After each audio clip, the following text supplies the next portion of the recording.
ॐ पूर्णमदः पूर्णमिदं पूर्णात् पूर्णमुदच्यते पूर्णस्य पूर्णमादाय पूर्णमेवावशिष्यते।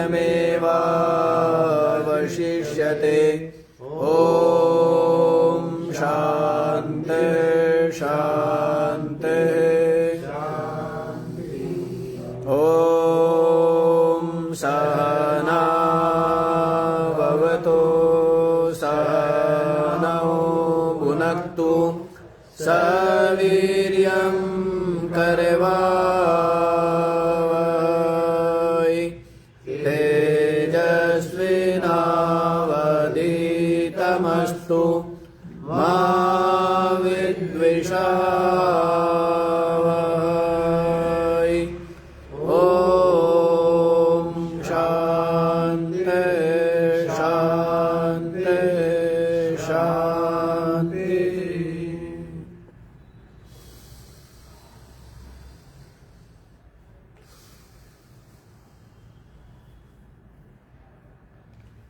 हाँ जी, तो क्या विचार चल रहा है? ये 3 दृष्टांतों के माध्यम से ये बात बतला दी है कि हुआ जो आत्मा है वो उपाधि दोष से दूषित नहीं होता है। पहला दृष्टांत क्या दिया है? जैसे एक ही अग्नि क्या है, संपूर्ण भुवन में प्रविष्ट है और उपाधि के ईंधन के अनुरूप ही रूप वाला होकर के भासता है। इसी प्रकार से एकः तथा सर्वभूतांतरात्मा,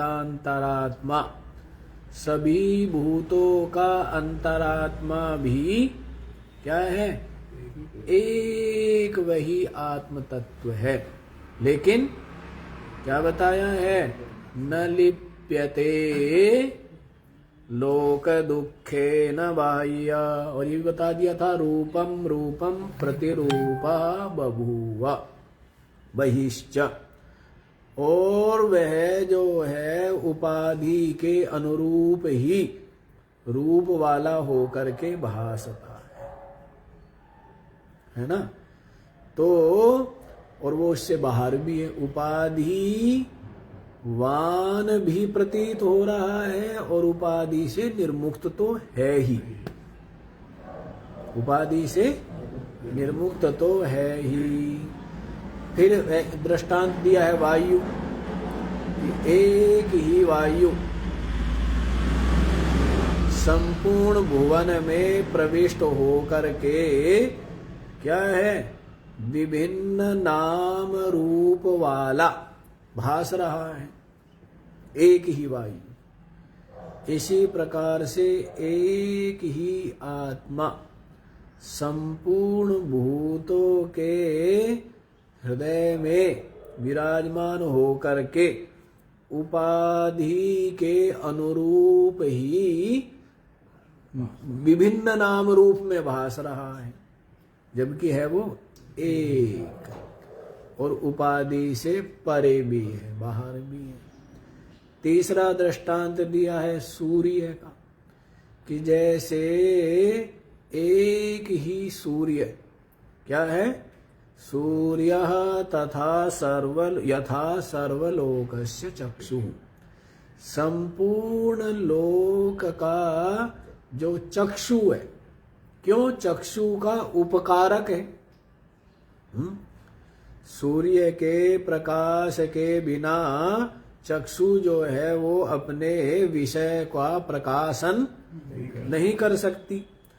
तो और चाक्षुषी बाह्य दोष ही ना लिप्यते, जो चक्षु के जो चक्षु निमित्त, जो अशुचि के दर्शन निमित्त होने वाले जो पाप दोष है उनसे वह सूर्य लिप्त नहीं होता है। इसी प्रकार से एक तथा सर्वभूतांतरात्मा,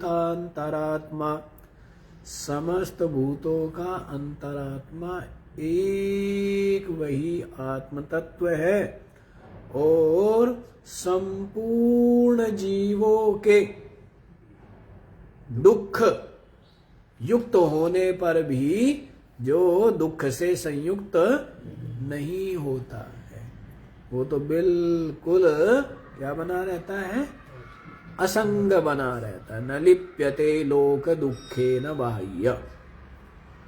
जो लोक के दुख है, जीवों के दुख है, क्योंकि ये सुख दुख अंतःकरण में, आत्मा में नहीं है।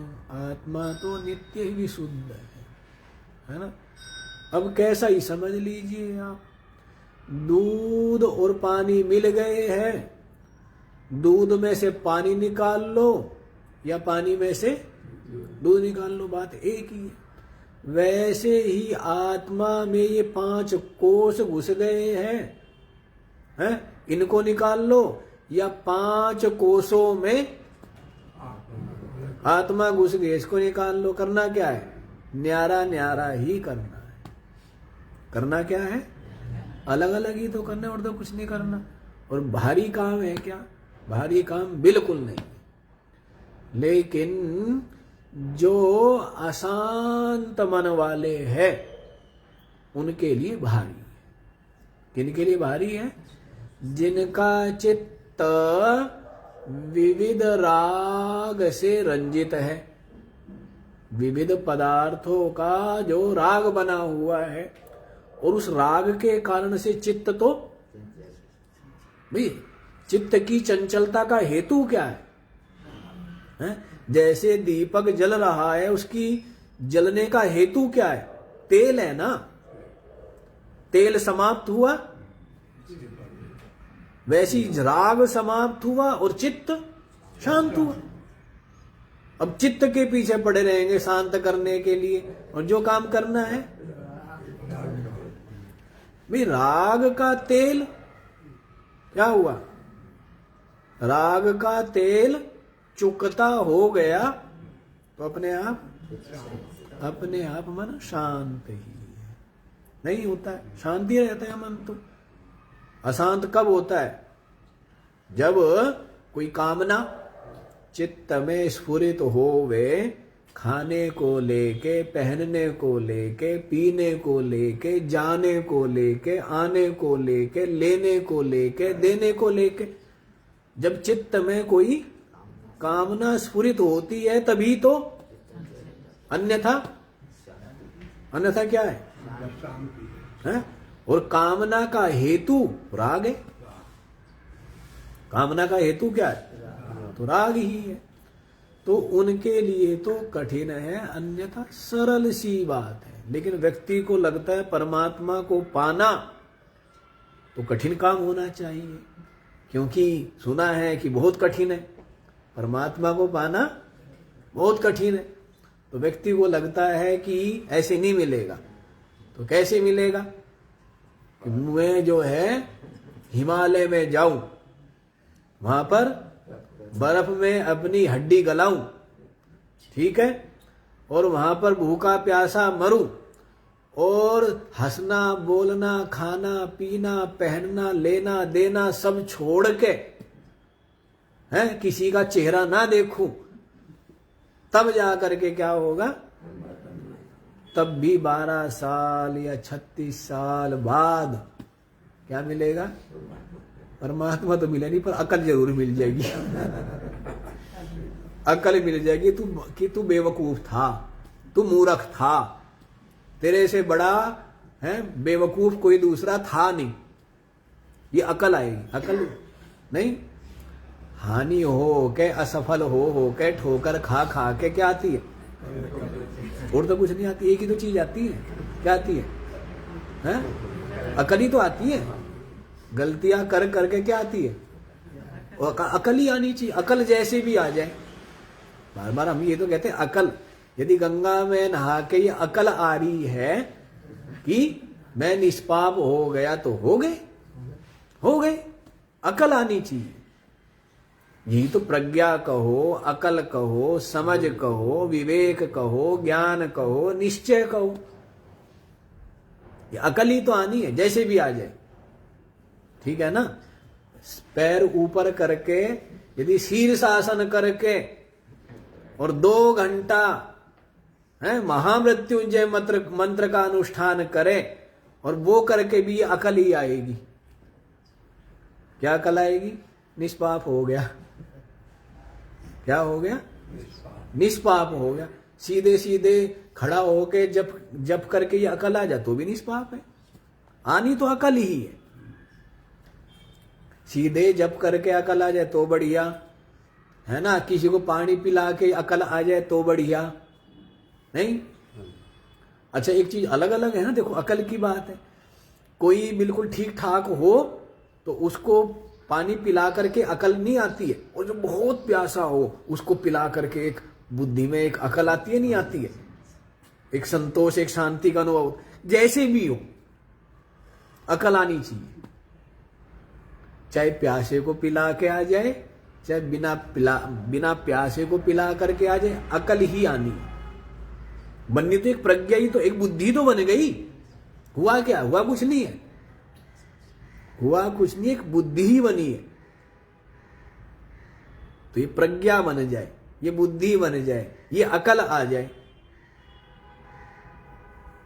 तो अकल जैसे बचपन से संस्कार पड़े हुए हैं, यो घी लाया, दिया लाया, बाती लाया, तिलक लगाया, फूल लाया, अर्चना की, माला पहनाई, मंत्र बोले, जप किया, यज्ञ किया, तो उससे क्या अकल आती है कि बहुत सात्विक कार्य हो गया, बहुत सुंदर अनुष्ठान हो गया, ये तो बहुत शुभ कर्म हो गया, भक्ति हो गई। अकल ही तो आई।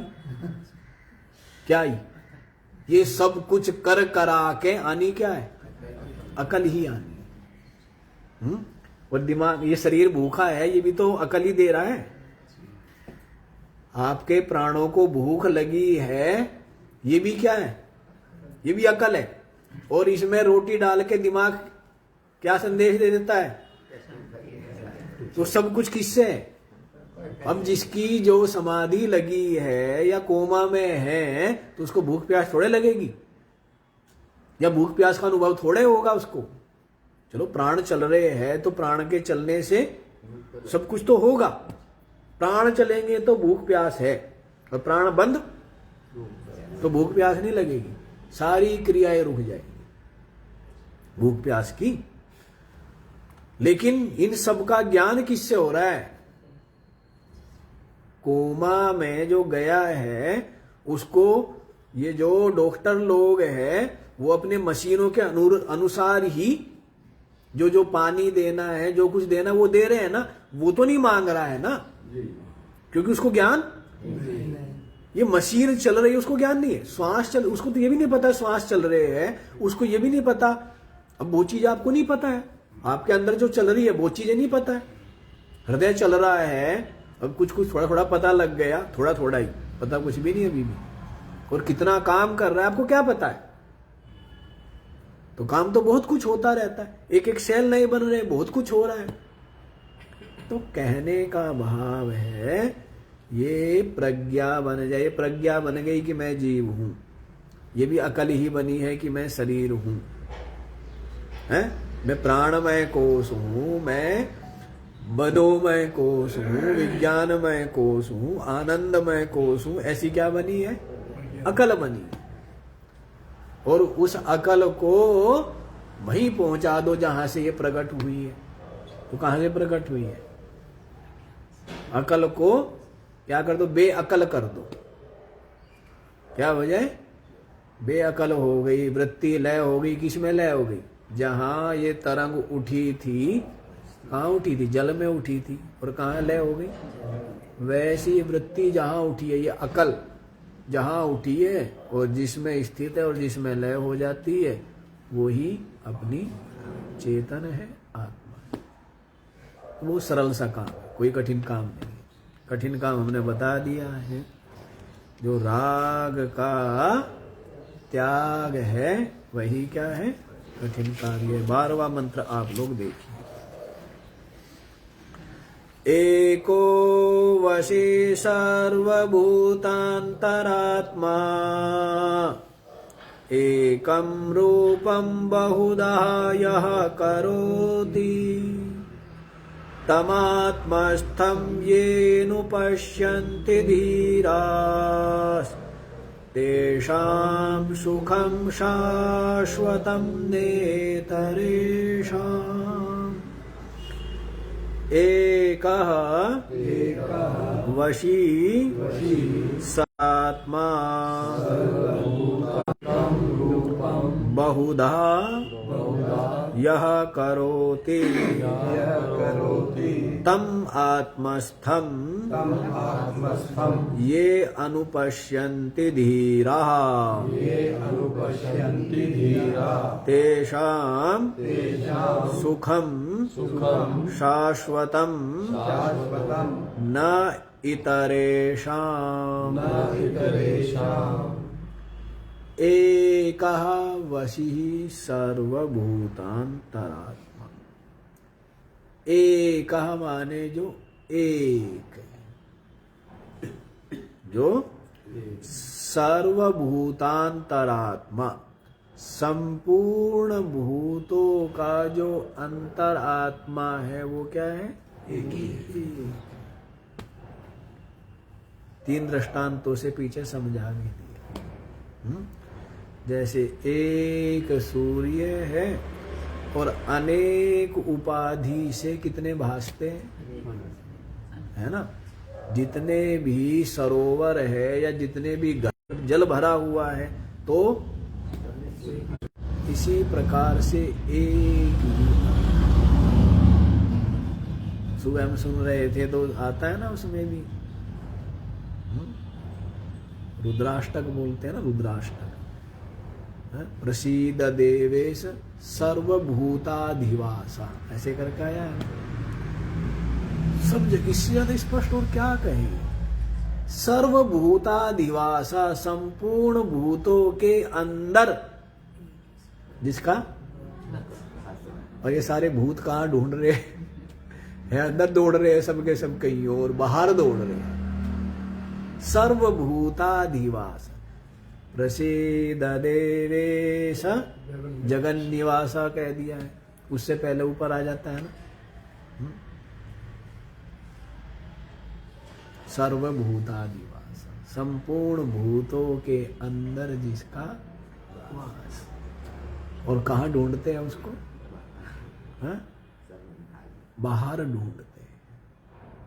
यहां भी उसी बात को कह रहे हैं, एक ही आत्मा, सर्वभूतांतरात्मा, संपूर्ण भूतों का अंतरात्मा है। वशी, क्या बोला है, वशी। वशी माने जो स्वतंत्र है। वशी माने है, सबको करके रखे, वो क्या है, वो स्वतंत्र है, वो परतंत्र है। तो एक जो संपूर्ण भूतों का अंतरात्मा है वह क्या है, स्वतंत्र है। ये बता भी आए है पीछे दृष्टांत से बताया है ना। जैसे एक अग्नि है, अनेक ईंधनों के कारण से अनेक भास रही है ना, लेकिन उपाधि के धर्म से वो लिप्त नहीं। आत्मा के लिए भी यही बताया है कि संपूर्ण हृदयों में, संपूर्ण भूतों के शरीरों के हृदय में विद्यमान होते हुए भी वो बिल्कुल असंग ही है। यही तो समझना है, समझना ही तो है, अक्ल ही तो आनी है। क्या करके आएगी। देखो अकल जो है ना, कोई दूसरा बता दे, उसकी बात समझ ले, विचार ले, निश्चय कर ले तो अकल आ गई। नहीं दूसरे की मानी तो कर्म करेगा, अनेकों बार असफल होगा, ठोकर खाएगा, तो जैसे भी करके क्या हो, ज्ञान मिल रहा है हैं? जो ये ऋषि मुनि है, साधु संत है, इन्होंने तो बहुत बहुत वर्ष लगाए, तब जा करके हैं, बहुत ठोकर खा के, बहुत धक्के खा के, बहुत असफल हो के, तब जा करके उनको ये अकल आई है, ये बोध हुआ है, ये समझ आई है, और उन्होंने यही लिख दिया है कि दूसरों को वैसे संघर्ष ना करने पड़े, उतना ज्यादा ना भटकना पड़े, और भटक करके भी अकल आ ही जाए जरूरी नहीं है।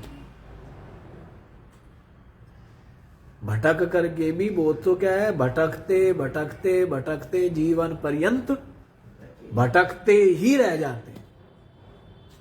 ये भी बहुत थोड़े होते हैं जिनको भटक के भी भटक करके भी अकल आ जाए, इतने भी तो थोड़े ही हैं, नहीं आती। इसीलिए उन संतों ने, ऋषि मुनियों का ये क्या है, महान उपकार है कि अपना जो चिंतन है, अपनी जो साधना है, अपनी जो अनुभूति है, वो सर्वसाधारण के सम्मुख प्रस्तुत करते। तो इसलिए यहां पर वशी शब्द आया। क्या आया है? वह एक संपूर्ण भूतों का अंतरात्मा क्या स्वतंत्र है। एकम रूपम बहुधा यह करोति, वो क्या करता है? एकम रूपम, अपना जो एक विज्ञान स्वरूप है उसको बहुधा यह करोति, अनेक प्रकार से कर लेता है। क्या कर लेता है? अनेक प्रकार से कर लेता है। जैसे एक ही व्यक्ति है ना, जब पढ़ाता है तो अध्यापक है, और वही जब मरहम पट्टी करता है तो वैद्य हो जाता है ना। और वही व्यक्ति क्या करता है? सफाई करता है तो क्या बन जाता है? हैं? साफ करने वाला बन जाता है। तो अलग अलग हो गया ना। एक ही डंडा लेकर के जब कुत्ता जाता है, रक्षक हो जाता है, अपने आप ही याद हो गए केवल पाठ करने में। तो ये तो व्यक्ति के ऊपर निर्भर है। हम लोग तो चलते थे सड़क पर, भंडारे में कहीं जा रहे हैं या पढ़ने भी जा रहे हैं, तो जो हम पढ़ा है ना बैठ करके, उसका ये तो विचार कर रहे हैं, या जो पढ़ा हुआ है रटा हुआ है उसको दोहरा रहे हैं। ये तो व्यक्ति के ऊपर निर्भर है कि वो एक साथ इतने काम कर सकता है। वो तो लगन का महत्व है। महत्व किसका है? लगन है। लगन जिसको है ना, उसके पास कोई शिकायत नहीं होती है। शिकायत तो वही करता है जिसको खुद समय नहीं मिला है। किसको लगन नहीं है? जिसको लगन होती है ना, समय ही समय है, हर चीज के लिए समय निकलता है, नहीं निकलता है। तो बात तो किसकी है? लगन की है। लगन वाला तो कहीं भी कर लेगा। क्या जी अब क्या करूं, मेरे को तो यहां से लखनऊ जाना पड़ा, दौड़ करके गया होगा। अरे तू गाड़ी में बैठा गया है, बैठे बैठे कुछ भी कर, पढ़ना था पढ़ सकता था, भजन करना था भजन कर सकता है, चिंतन करना है चिंतन कर सकता है। समय समय कहे नहीं जी मेरे को तो देखो कितनी लंबी यात्रा करनी पड़ी। ऐसे बता रहा है कि जैसे झाड़ झंकाड़ से गया, या तैर करके जाना पड़ा बेचारे को ठंडे पानी में, झाड़ झंकाड़ से बच बच के कांटों पे चल के गया है। नहीं, विचित्र विचित्र बात करेंगे, ये सब फिजूल की बात है। जिसको लगन है ना, वो अपने समय का सदुपयोग कर लेगा। एयरपोर्ट पे बैठा है वहां पढ़ लेगा, हवाई जहाज में बैठा है वहां पढ़ लेगा। नहीं, उतर करके चल रहा है तो विचार कर लेगा, तो पढ़ लेगा। तो जिसको लगन है ना, उसको समय ही समय। और जिसको लगन नहीं है तो उसको क्या है कि एकांत दिया। एकांत में क्या लगा रहा है? समाधि लगा रहा है। क्या लगा रहा है? बढ़िया सा खाया पिया और फिर क्या, बस लगी समाधि। नहीं लगी, यही लग जाती है सारों की। थोड़ी देर बैठते हैं, सबके मुख खुल जाते हैं। नींद आ जाती है। अच्छा जी, चलो यहीं पर देखो, एकम रूपम की व्याख्या है ये कि एक ही होते हुए और अपने आप को क्या करता है, बहुधा या करोति, अनेक प्रकार से कर लेता है। तम आत्मस्थम ये अनुपश्यन्ति धीरः। तम आत्मस्थम, उस आत्मा में स्थित। तो आत्मा शब्द यहां शरीर के लिए ले लो या बुद्धि के लिए ले लो, है ना। तो तम माने उस, आत्मस्थम आत्मा में माने बुद्धि में स्थित, ये अनुपश्यन्ति उसको जो देखते हैं। कौन? धीरः। कौन देखते हैं? धीर है, धैर्यशाली है, बुद्धिमान है। धैर्य किस में होता है? जो बुद्धिमान होता है ना, उसी में क्या होता है? धैर्य होता है। और जो बुद्धिमान नहीं होता तो उसमें धैर्य भी नहीं होता। धैर्य थोड़ा सा शांत, थोड़ा शांत होकर के सोच विचार के धैर्य पूर्वक कोई कार्य करे या बोले तो उसके अंदर विवेक है, बुद्धि है, तभी तो धैर्य है। जैसे बालक है तो बालक में क्या होती है? अधीरता होती है, क्योंकि उसको समझ नहीं है। और जिसके अंदर समझ होती है उसके अंदर क्या होता है? वो जानता है जल्दबाजी में तो क्या होता है, सब कुछ उलट पुलट ही होता है। नहीं होता है। आराम से कपड़े पहने तो 1 मिनट में पहन लोगे, और जिस दिन जल्दबाजी होगी ना, जल्दबाजी करोगे, उस दिन 1.5 मिनट लगेगा। क्यों? और बिना बात पैर फंस जाएगा या हाथ फंस जाएगा, उल्टा पहन जाएगा, गड़बड़ होगी नहीं होगी जितना जल्दबाजी करेंगे। और धैर्य में क्या होता है? आराम से होता है ना। तो इसलिए धीरः, अनेकों जगह पर आपको इस श्रुति में वचन आया है ना। एक तरह से देखो तो ये श्रुति का बड़ा प्रिय शब्द है, धीरः। पीछे भी आया था ना, क्या आया था सेठ जी? धीरो हर्ष शोको जहाति, ये भी आया था। उससे पहले आया था कश्चित धीरः प्रत्यगात्मानमैक्षत। जगह जगह आया है ना। और गीता में ज्यादा शब्द आया है संयत। गीता में श्री कृष्ण को ज्यादा शब्द, जो सबसे ज्यादा प्रिय शब्द रहा है वो क्या रहा है? संयतात्मना योगो, असंयतात्मना योगो दुष्प्रापा इति मे मति। श्री कृष्ण का ज्यादा जोर कर्मयोग पर तो है ही, कर्मयोग पर है, और फल के त्याग पर है ज्यादा जोर। क्यों? क्योंकि उसी से क्या होती है? उसी से वो आधारशिला है भवन की। तो वो अध्यात्म की, आध्यात्मिक उन्नति की क्या है? क्योंकि व्यक्ति स्वार्थ में, लोभ में क्या होता है? पतन। स्वार्थ में, लोभ में, मोह में क्या होता है? पतन। और निष्काम कर्म का मतलब क्या है? कर्म करे और फल की, यही कर्म योग है। तो ज्यादा जोर तो इस पर है, और उसको होने पर ज्यादा जोर फिर किस पर है? हाँ, मन के संयत होने पर ज्यादा जोर है। समता पर भी जोर है। समता भी छोटा सा ग्रंथ है, लेकिन गीता, लेकिन अनुपम ग्रंथ है। कोई भी विषय ऐसा नहीं है जो उसमें उसका सन्निवेश ना हो। गहरी ग्रंथ है, इसीलिए तो कई 100 टीकाएं लिखी गई है गीता के ऊपर, क्योंकि सबके अपने अपने चिंतन, अपने अपने मनन, अपनी अपनी समझ है, अपना अपना अनुभव के अनुसार।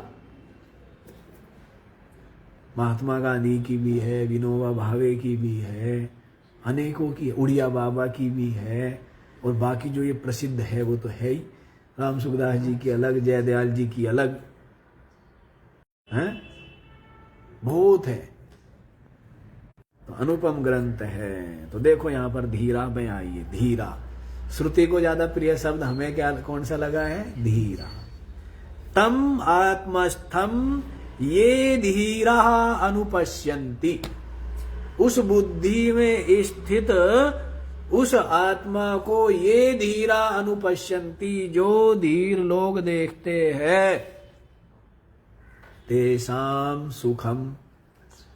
अच्छा, देख करके क्या मिलता है? सुख मिलता है? नहीं मिलता है। कई लोग कहेंगे हमारे देख करके कहाँ सुख मिलता है? देख कर तो सुख मिलता है? नहीं मिलता है। हीरे को देख करके क्या मिलता है? और अपने पुत्र को देख करके क्या मिलता है? नहीं मिलता है। अपने मकान को देख, अपने गांव को देख करके भी क्या मिलता है? जो बहुत दूर गया हो, विदेश गया हो, अपने गांव को देख कर क्या मिलता है? नहीं मिलता है। तो आप कैसे कह रहे हो देख करके सुख नहीं मिलता है? मिलता ही देख के सुख है। यदि अपनी जेब में हीरा भी रखा और यदि उसको आपने देखा नहीं है तो सुख मिलता है क्या? होते हुए भी आप सोचते मैं कंगाल हूं। भाई, किसी ने हीरे की अंगूठी पहनी है, उसको पता ही नहीं है कि इसमें देख रहा है, देखते हुए भी नहीं देख रहा है। यीशु गीता में कहा पश्चन्नपि न स पश्यति, विमूढ़ा नानुपश्यन्ति। प्रश्नोत्तरी में आया है ना ये, तो उसमें चरपट पंजरिका में पश्यन्नपि न स पश्यति लोका उदर निमित्तम बहुकृत वेश। देखते हुए भी तो दिख तो रहा है, दिख सबको सब कुछ रहा है, आपको दिख कुछ नहीं रहा है? जैसे सूरज के प्रकाश में, धूप में सब कुछ दिख रहा है लेकिन सूरज ही,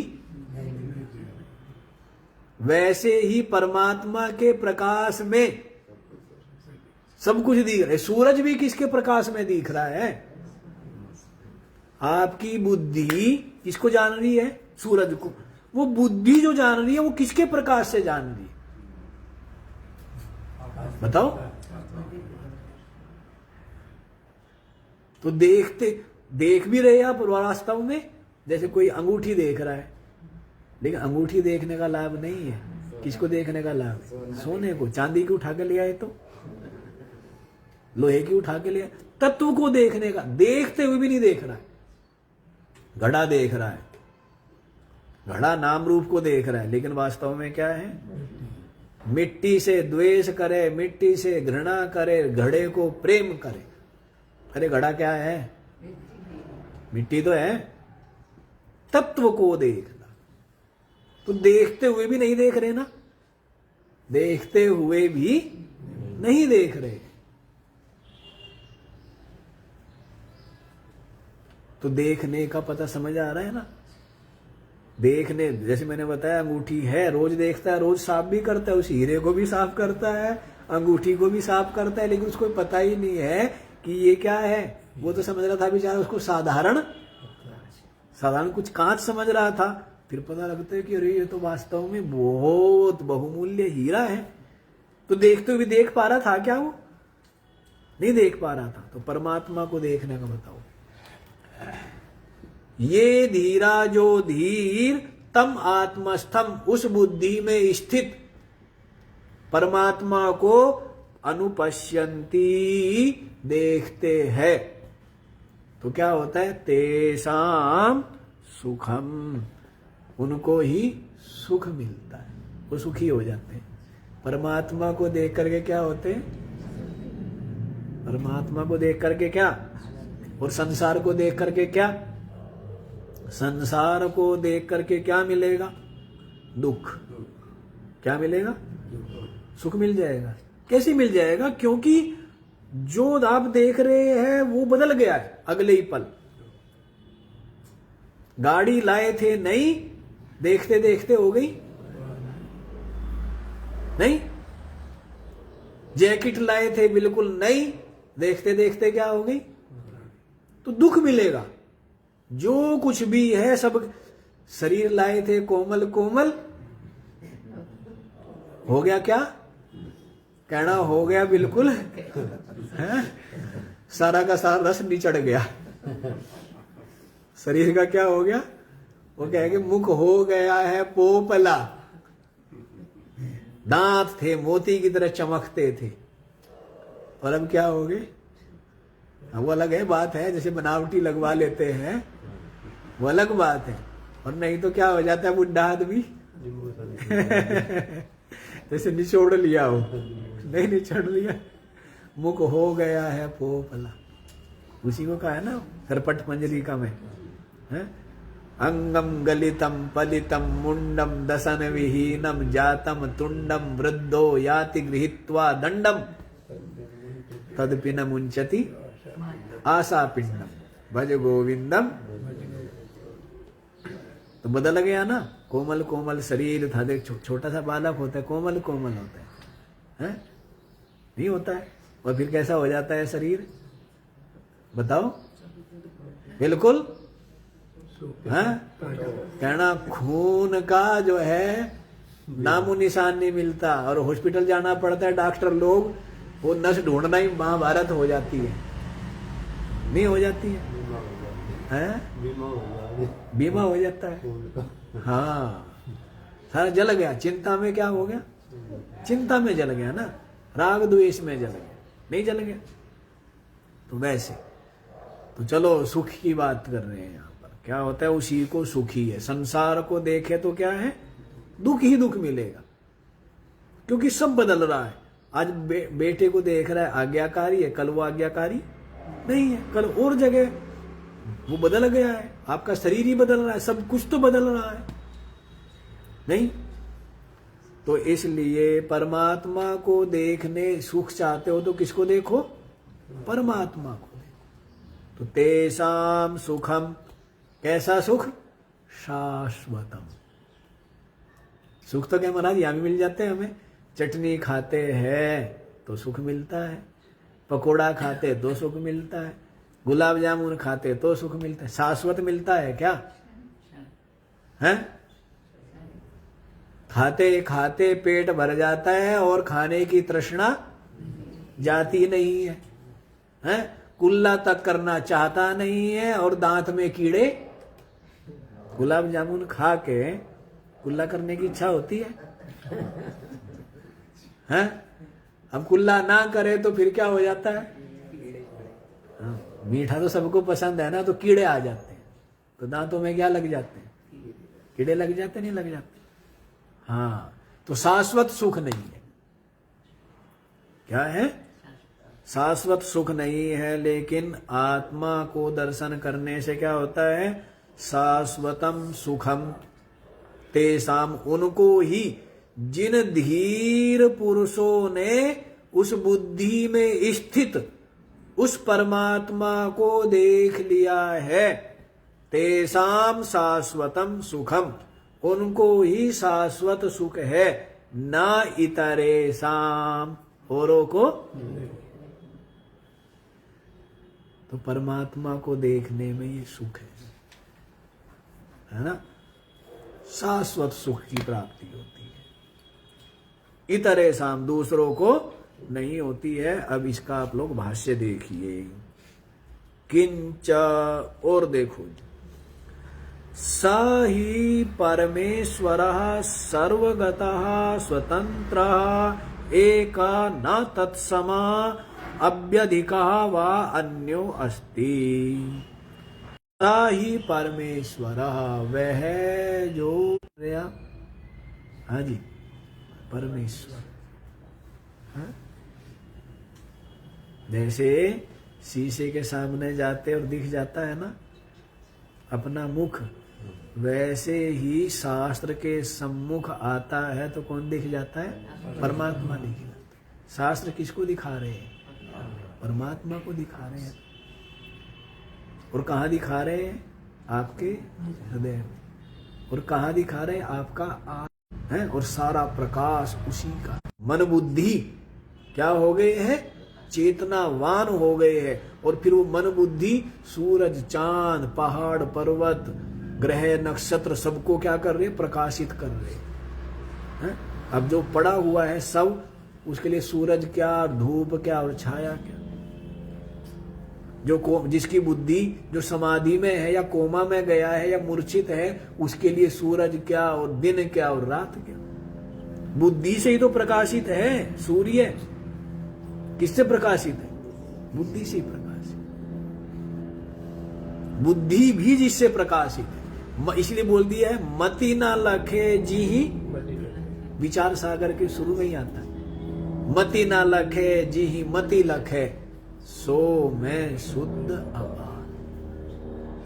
बुद्धि जिसको नहीं लग सकती, जी मति लखे, जिसकी कृपा से वो लखती है, सो मैं शुद्ध अपार।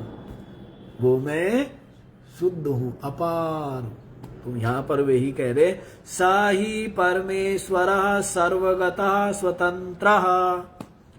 वह जो परमेश्वर है ना, है? सत्संग कहो, श्रुति कहो, परमात्मा को क्या करती है?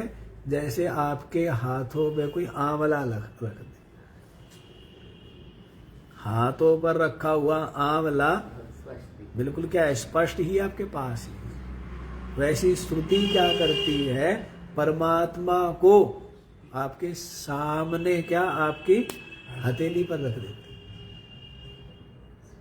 ऐसा कार्य कोई करता है? कोई साधना, कोई जप, कोई तप, कोई व्रत, कोई तीर्थ, कोई योग, कोई यज्ञ कोई करता है? कौन करता है? सत्संग श्रुति क्या करती है? परमात्मा को प्रकट कर देती है, आपके सम्मुख रख देती है। फिर क्या दिखता है? परमात्मा ही परमात्मा दिखता है। सब कुछ तो परमात्मा ही, वो सच्चिदानंद व्यापक है, और ये सारा का सारा नाम रूप आविद्यक है। तो सब परमात्मा ही परमात्मा दिख जाता है। क्या दिखेगा? सब कुछ परमात्मा है। सर्वम खलु इदम ब्रह्म वासुदेवः सर्वम इति समहात्मा सुदुर्लभ। सर्वम वासुदेव, सब कुछ क्या है?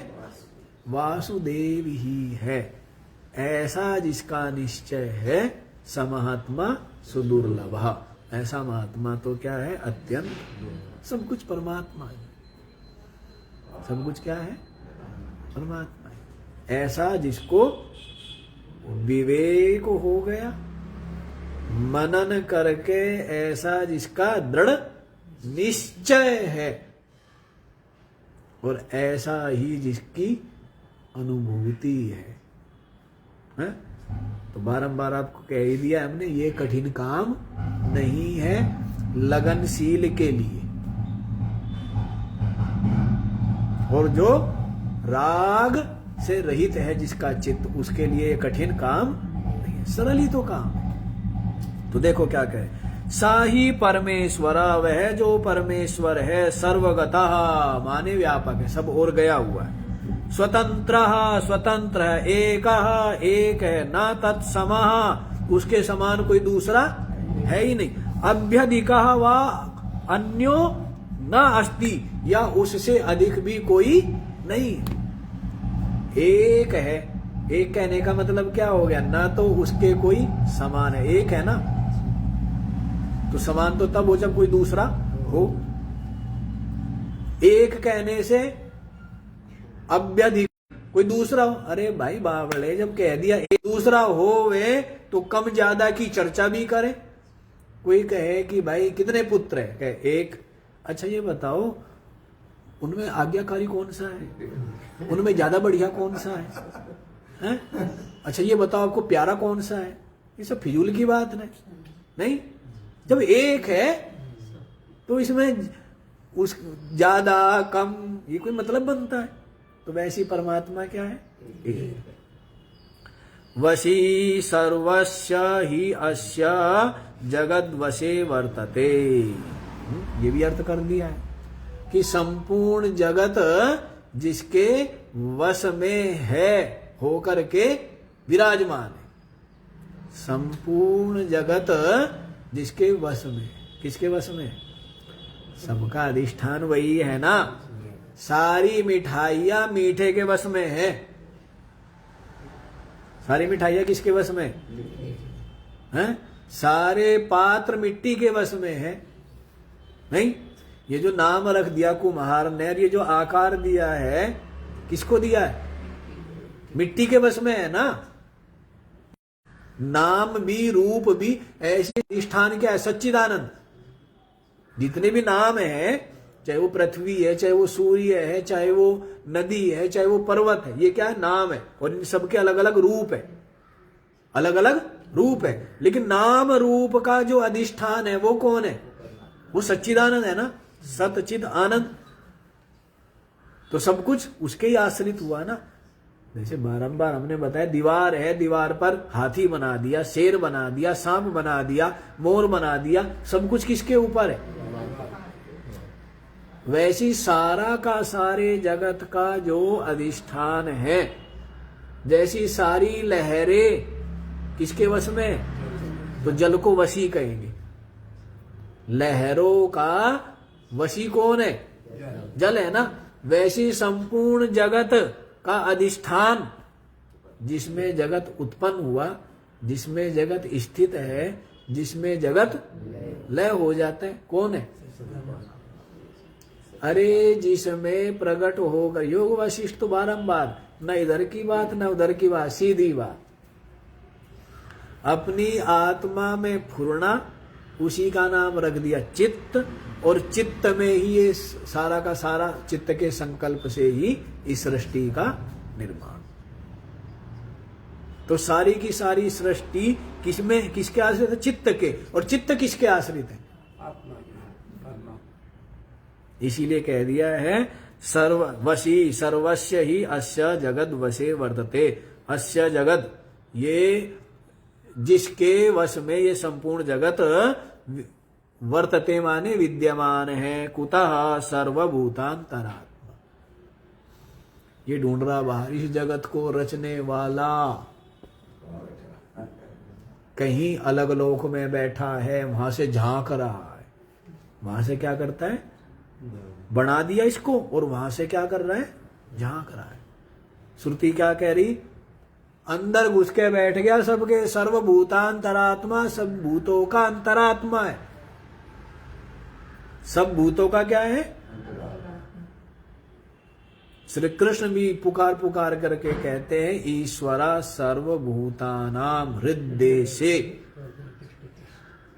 अर्जुन, ईश्वर जो है संपूर्ण भूतों के हृदय में है। सुनेंगे श्री कृष्ण की? नहीं सुनेंगे, नहीं सुनेंगे, है ना? क्यों? ताकत लगेगी, मेहनत करनी पड़ेगी। इसलिए अब श्री कृष्ण की को मान लो, श्री कृष्ण की मत मानो, उसमें लाभ है। श्री कृष्ण की मानने बड़ा टेढ़ा काम है। तो क्या करो? श्री कृष्ण को मान लो खाली।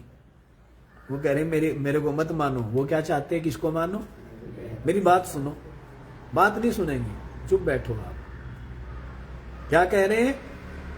सर्वभूतांतरात्मा, इस ये उत्पन्न हुआ जिसमें ये ना, वो जो परमात्मा है कहाँ है? सर्वभूतांतरात्मा, संपूर्ण भूतों का अंतरात्मा। यथा एकम एव सदा एक रसम आत्मानं विशुद्ध विज्ञान रूपम नाम रूपादि अशुद्धि अशुद्ध उपाधि भेद वशेन बहुधा अनेक प्रकारम यह करोति। तो देखो, यतः एकमेव, जिस कारण से वो एक ही है। सदा एक रसम, सदा ही क्या है? एक रस। आत्मानम, जो अपनी आत्मा है। विशुद्ध विज्ञान रूपम, क्या है वो? विशुद्ध विज्ञान स्वरूप, चिदघन है। क्या है? चिदघन, विशुद्ध विज्ञान रूप। नाम रूपादि अशुद्ध उपाधि भेद वशेना। नाम रूपादि, ये जो सबकी सब उपाधि है, ये सबकी सब क्या है? अशुद्ध है। ये सबकी सब क्या है? उपाधि अशुद्ध है। उस उपाधि भेद वशेना बहुधा अनेक प्रकारम यह करोति। अपने आप को ही आत्मा न माने, अपने आप को उपाधि भेद के द्वारा एक होते हुए भी अपने आप को अनेक प्रकारम। सूरज को देखो ना, सूरज ने तो अपने आप को अनेक प्रकार किया है? नहीं किया है। यदि सूरज का प्रकाश ना हो, पहली बात तो सूरज ही ना हो तो घड़े में कहां दिखेंगे हैं? और यदि सूरज का प्रकाश ना हो तो भी कहां दिखेगा, है जी? कुछ भी नहीं दिखेगा। तो आप ये देखो, जितनी भी सूर्य ने ही अपने को क्या किया है, अनेक प्रकार से किया है ना। किसने किया है?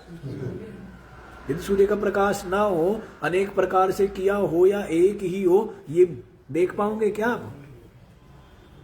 समझो बात को।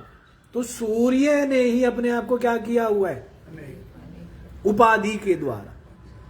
और उपाधि सारी की सारी क्या होती है, मलिन होती है।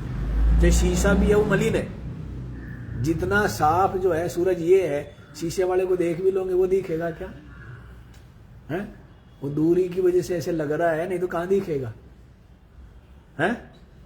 पता नहीं कितने लाख किलोमीटर दूर है सूर्य पृथ्वी से, कितने लाख किलोमीटर दूर है।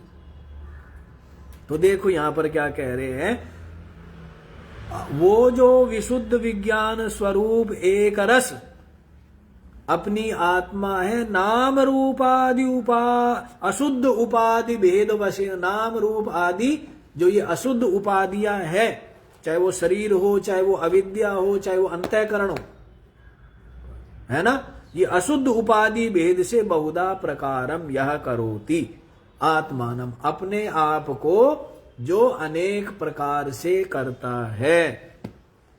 समझ आ गया?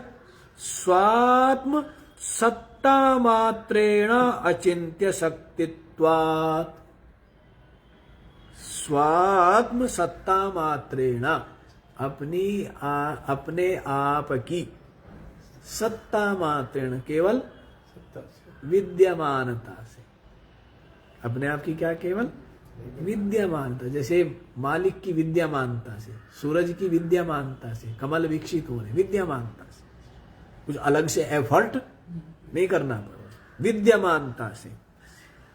अचिंत्य शक्तित्वात्, क्या है, वह जो परमात्मा है उसकी जो शक्ति क्या है, वो अचिंत्य शक्ति, जो अविद्या बता दी थी, माया बता दी थी। अचिंत्य शक्तित्वात्, अचिंत्य शक्ति से वो अपने आप को अनेक प्रकार से कर लेता है।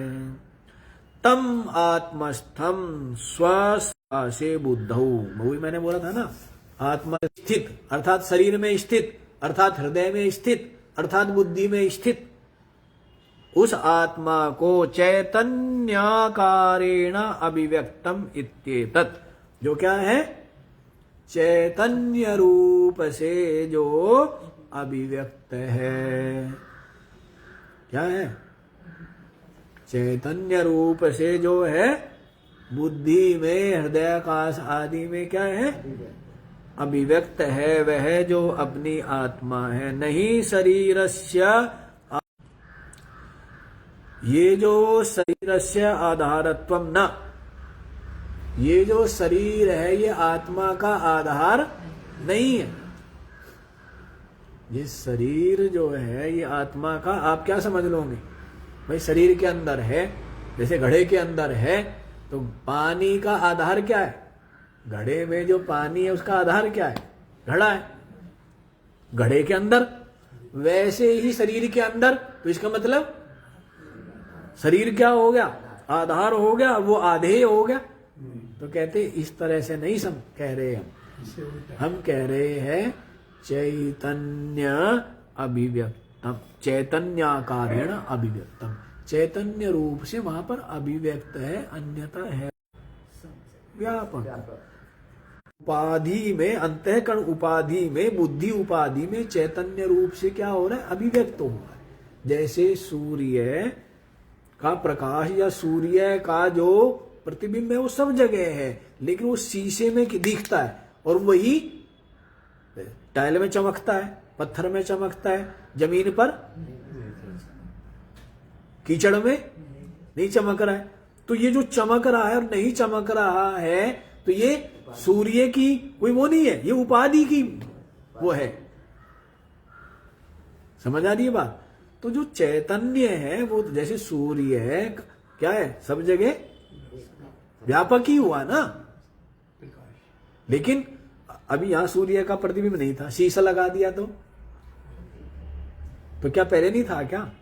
है, लेकिन अब वो क्या है, इस उपाधि में अभिव्यक्त होने की, उसको अभिव्यक्त करने की योग्यता है। वैसी जो सच्चिदानंद ब्रह्म है, परमात्मा व्यापक है, लेकिन बुद्धि में और शरीर में क्या है, उसको अभिव्यक्त करने की क्या है, योग्यता है उपाधि में। जैसे शीशे में योग्यता है और कीचड़ में योग्यता नहीं है। समझ आ रहे? तो वैसे ही दीवार में सब जगह कण कण में परमात्मा व्यापक है, लेकिन शरीर में, हृदय में, बुद्धि में उसको अभिव्यक्त करने की क्या है, योग्यता है। समझ आ रही है बात? हाँ, तो लेकिन इससे वो उसका आधार हो गया ऐसा मत समझ लेना। आधार तो सबका आत्मा ही है। आधार अधिष्ठान तो क्या है, समझ आ गई ना सीताराम ने? हाँ, तो यूं मत समझ लेना, नहीं शरीरस्य आधारत्वम आत्मना, आत्मा का ये शरीर आधार नहीं है। आकाशवद अमूर्तत्वात्, जैसे कोई कहे घटाकाश का जो घट है वो क्या है, आधार है, ऐसे थोड़ा है। हाँ जी, घटाकाश जो महाकाश ही है, वो तो घट रूप उपाधि से नाम रख दिया, जबकि घट किस में है, आकाश में ही तो है। घट किस में, आकाश में, और घट के अंदर जो आकाश भास रहा है उसको घटाकाश हम नाम दे रहे हैं खाली, जबकि वो है क्या, महाकाश ही। तो घट का जो आधार है वो क्या है, आकाश। घटाकाश का, आकाश का आधार घट नहीं है। वैसी शरीर या बुद्धि या हृदय ये आत्मा के आधार नहीं है, आत्मा इनका सबका आधार है। समझ आ गई बात? हाँ, तो इस तरह से आकाशवद अमूर्तत्वाद, आकाश के समान क्या है, वो अमूर्त है, मूर्त नहीं है, अव्यक्त है। आदरस्थम मुखम इति यद्वत, जैसे शीशे के अंदर मुख दिखता है, तो आपके मुख का आधार शीशा है क्या है? शीशे के अंदर आपका मुख दिख रहा है, तो ये मुख आधार है ना, है? या आपके अंदर, उसके अंदर जो मुख दिख रहा है, आपके मुख का आधार शीशा है क्या? बताओ। है? आप शीशा कटा हो तो आपका क्या दिखता है, कटा हुआ दिख रहा है, तो आपका कटा हुआ है क्या? है? शीशे में यूं कटा हुआ हो तो आपका मुख, गला कटा हुआ है, कटा हुआ नहीं है ना। वैसे लगता है उसके अंदर है, जबकि आप है उसके बाहर। कहाँ लग रहे हो आप? शीशे में देखते हो, कहाँ लगते हो कहाँ? वैसे तम एतम ईश्वरम आत्मानम ये निवृत्त बाह्य वृत्तयः अनुपश्यन्ति। देखो आ गया वही बात, निवृत्त बाह्य वृत्तयः, जिसकी बाहर की वृत्तियां क्या हो गई, निवृत्त हो गई, बाहर से उपराम हो गई। कब उपराम होएगी? जब कामना नहीं होगी, जब राग नहीं होगा, क्योंकि राग ही तो हेतु है कामना का और वृत्ति का। तो वृत्तियां बाहर से निवृत्त कैसे होगी, है ना, जब राग नहीं है। जब तक राग बना है तो वृत्ति क्या है, कभी वहां लगेगी, कभी वहां, कभी बेटे में, कभी पोते में, कभी धन में, कभी व्यापार में, तो कभी भोजन में, तो कभी वस्त्र में, तो कभी शत्रु में, तो कभी मित्र में। क्यों? क्योंकि बाहर का क्या बना हुआ है, राग बना है। तो उनको कहते वो नहीं देख पाएंगे, वो अपनी आत्मा को नहीं देख पाएंगे। ये तम ईश्वरम आत्मानम, उस ईश्वर अपनी आत्मा को, ये निवृत्त बाह्य वृत्तयः, जिनकी बाह्य वृत्ति क्या हो गई है, निवृत्त हो गई है, वही अनुपश्यन्ति, देखते हैं। कैसे देखते? आचार्य आगम उपदेशम अनु, आचार्य के आगम के उपदेश से। व्याख्या जल्दी जल्दी करने का कोई मतलब नहीं है, व्याख्या कल ही करेंगे।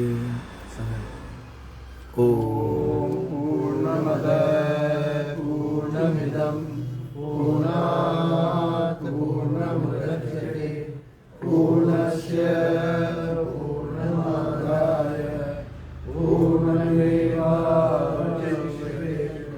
ओम शांति शांति शांति।